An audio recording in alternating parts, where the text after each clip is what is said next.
છોકરી કરીને ભાગી છું રેલવે સ્ટેશન પાછળ છુપાઈ ગઈ 100 નંબરની ગાડીમાં માણસ સેફ નથી તો કઈ જગ્યા સેફ છે? મારામારી થતી હતી ભાઈ. એ લોકો મારતા હતા. એમની પાસે મોટા મોટા પેલું હતું શું કહેવાય લાકડા સળિયા જે પેલું હોર્ડિંગ હોય ને એ બધું કાઢી નોર્મલ લોકોને મારવા માંડ્યા, બૂમા બૂમ કરે, ગાળો બોલવા માંડ્યા. પોલીસ કલાક સુધી આવીને મેં તને પટ્ટો કાઢ્યો, મને પટ્ટો લઈને સીધો માર્યો.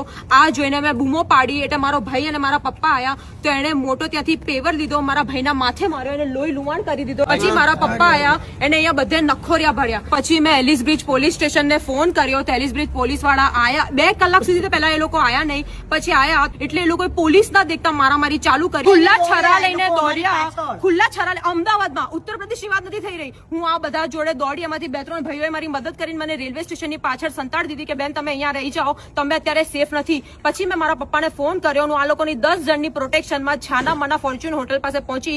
ત્યાં બી એ લોકો પોલીસના દેખતા લાકડી લઈને દોડ્યા. અમારા પપ્પાને બૈડે માર્યું, મારી ગાડીનો કાચ તોડી કાઢ્યો. અને આ પોલીસ ફૂલ કરપ્ટેડ છે. પોલીસે તમારી સલામતી એમાં છે, તમે અહીંયાથી નીકળી જાઓ. ત્યાં અમે પોલીસ સ્ટેશન એલિસ બ્રિજ પહોંચ્યા તો બધા ગુનેગારોને ત્યાં એસીમાં બેસાડ્યા. એ લોકો કોલ્ડ ડ્રિંક પીતા હતા અને લોકો હસી મજાક કરતા હતા અને એ લોકો પાસે 500ની નોટના બંડલ હતા. આખું Ellis Bridge police station corrupted છે.